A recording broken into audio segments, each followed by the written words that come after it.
Hello, welcome to today's video, lesson number 4 for Cristofori's Dream. Today we are starting on measure 25, which is in your copy, should be page 23, and it's the third system down. Okay,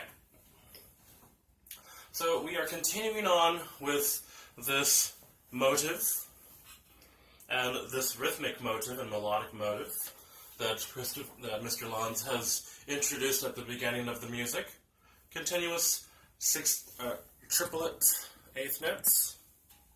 And so we're going to be starting up here with the right hand, and then we'll do the left hand later. So the right hand continues on with these flowing melodic triplets.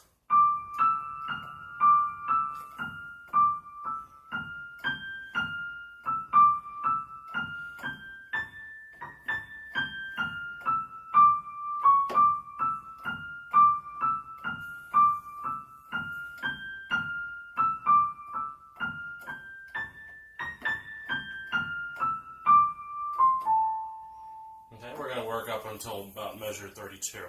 Alright, so let's go ahead and talk about this section here. So there are simple melodic eighth notes.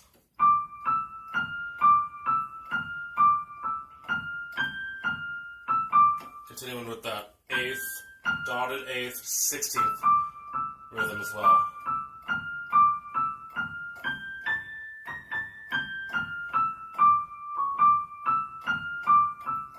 And so I believe that the melody should be nice and non-legato played.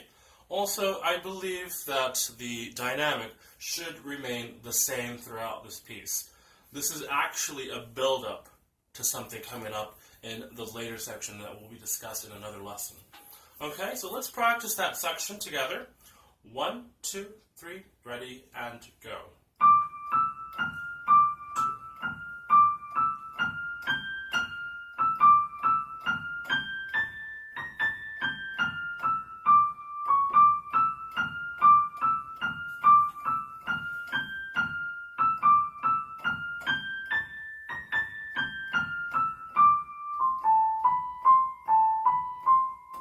And so my suggestion for the fingering would be to play this 2, 3, 4, and then up at measure 26 we have 5, 4, 3, 2 once again, 2, 3, 4, 1, 3, 4, 3, 2, 1, 4, 3, 2, 1, 3, 2, 4, 2, 3, 4. And of course I will write the fingering in for you next week at your lesson. But let's maintain the same fingering throughout this section. Then of course we have the same flowing accompaniment in the left hand played up here in the treble clef.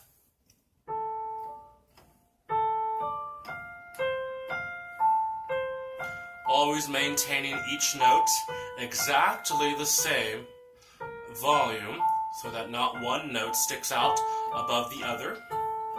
It's supposed to be even, and we also want it to be softer and lighter than the right hand part.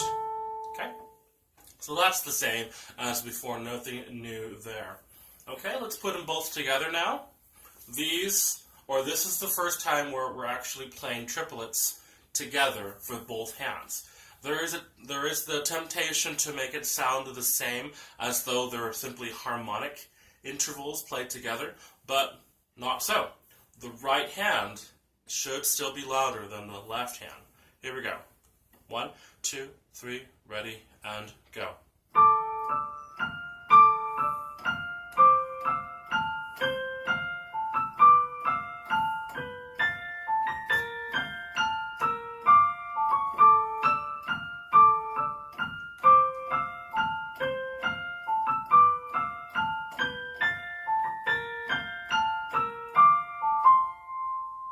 Okay, so that motive is actually repeated twice, and we would like to hear it sound the same both times. Okay, we are building up to something, and actually at measure number 33, we are modulating to the key of A minor. So originally we were in D minor, and now we are at the dominant of D minor and in A minor. Okay. And so for the right hand, we are actually coming out of the octave, and we are simply here on A5. 1, 2, 3, ready, and go.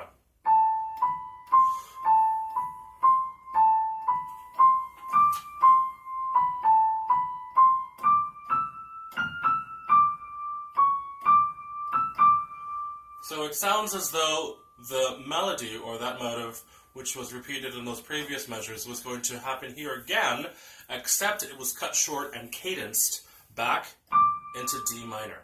So that's actually really nice. Let's try that again. Okay, and if you notice there on measure number 33, there's a word above that A5 there, and the word is loco, which in Italian musical term, it means at place. This term is used to cancel a previous octave command. So previously we were playing as an octave above, as written, and then this one here simply says we're going to be playing as written. We're not going to be coming up an octave higher. So it's simply a courtesy instruction. Okay, so let's go ahead and play through that again one more time from measures 32, and we're going to bring it actually to measure number 40. Okay? At measure 38, we brought back up the octave again. Here we go. 1, 2, 3, ready, and go.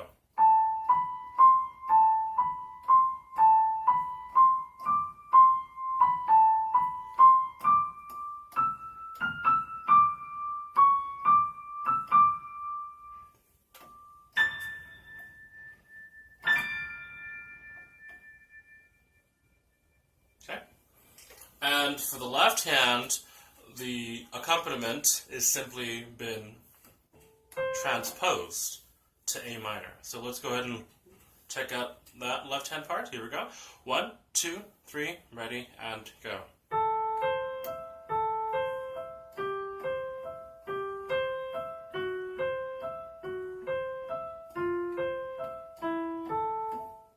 And then we have that octave there.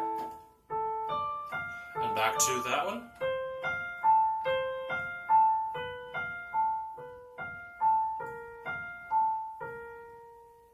Okay, very good. Now let's go ahead and start together at measure number 33. Here we go. 1, 2, 3, ready, and go.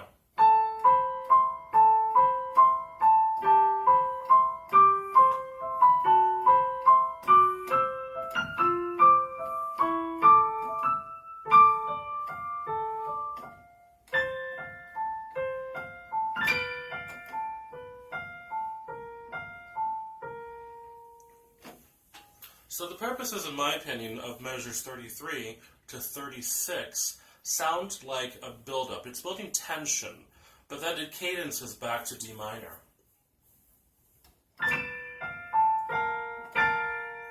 It's this chord here, which is the B-flat major 7th chord. That happens to be the 6th scale degree of D minor. So a little tension there. Let's practice that one more time together. Here we go, with the pedal this time. 1, 2, 3, ready, and go.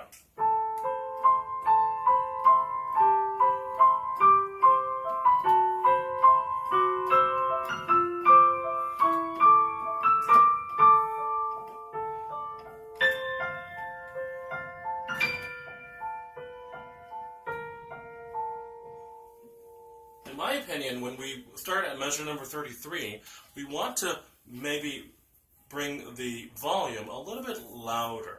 We don't want to make it sound faster, which is what this new key kind of tempts us to do. But then when we come back to 37, we're brought back to D minor. I would suggest a slight decrescendo to the end of that system there. Okay, then maybe a slight pause or slow down before the fermata. Okay, moving on. Now we are going to be brought to measure number 41. And guess what? At measure number 41,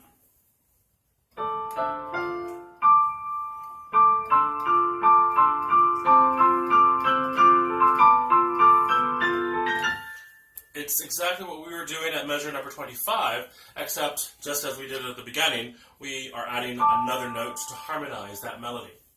Okay? So let's go ahead and practice just measure number 41. We will discuss fingering at your lesson. 1, 2, 3, ready, and go.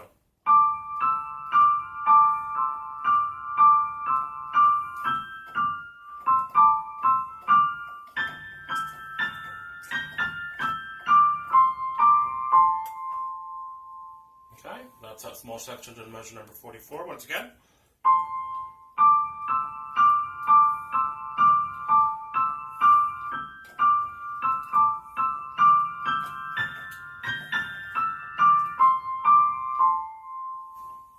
Okay, and then for the left hand, it's just brought down an octave lower.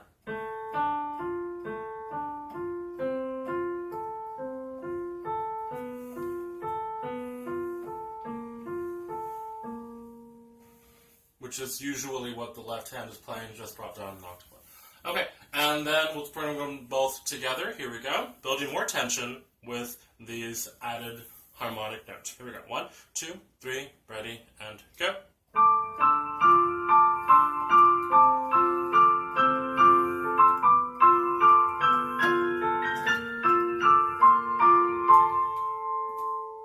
Okay, once again. 1, 2, 3, ready, and go.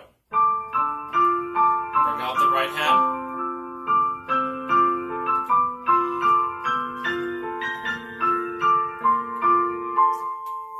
Okay. And then, of course, at measure number 45, guess what? We're bringing back to A minor. So we're going back again to A minor, but something new is going to happen here. We're bringing it to a new motive, which will be discussed in the lesson number 5. So this one here works with sixth intervals. So sixth intervals are actually quite difficult to play. We don't want to play them with 1 and 5 like this. A lot of people will take the shortcut of playing them with 1 and 5 like this. But we cannot spell out the melody beautifully when we do that. We want to play this not exactly legato, it's still non-legato, but we want to shape the top note of this melody. That's our main melodic note right up there. And this bottom note below the melody simply adds support. So my recommendation for playing these sixth intervals are to play it with 1 on the bottom for all 3 notes, but for the top note will be 3, 4, 5, like that.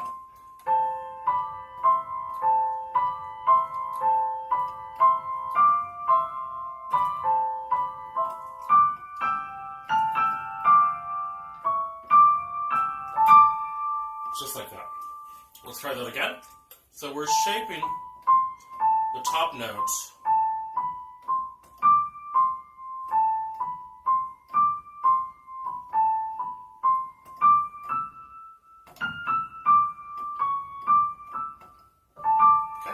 So let's go ahead and shape that again.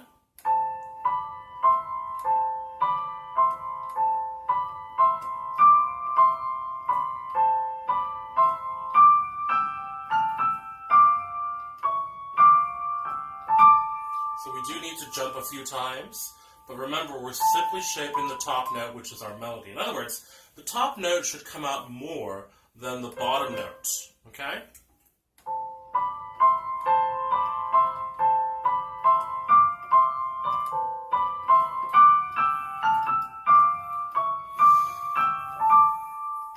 Left hand, just as you did before, previous page, just an octave lower.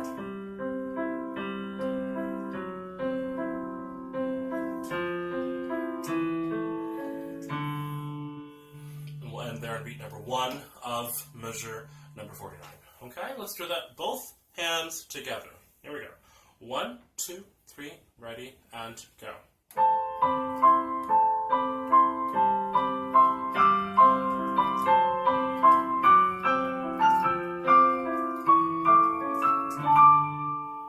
Okay, once again. 1, 2, 3, ready, and go.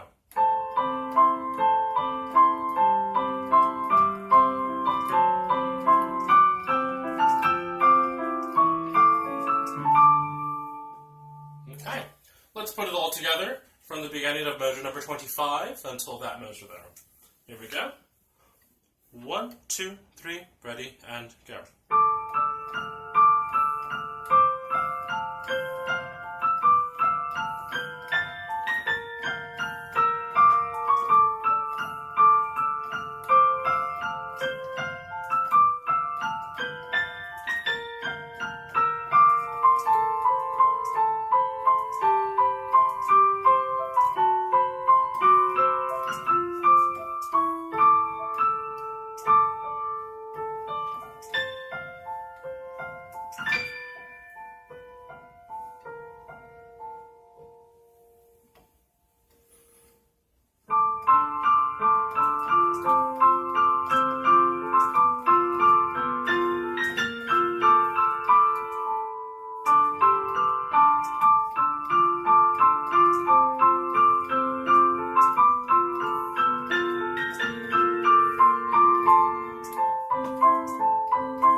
So there you have it. Let's work on each of these sections, one hand at a time, slowly putting them together.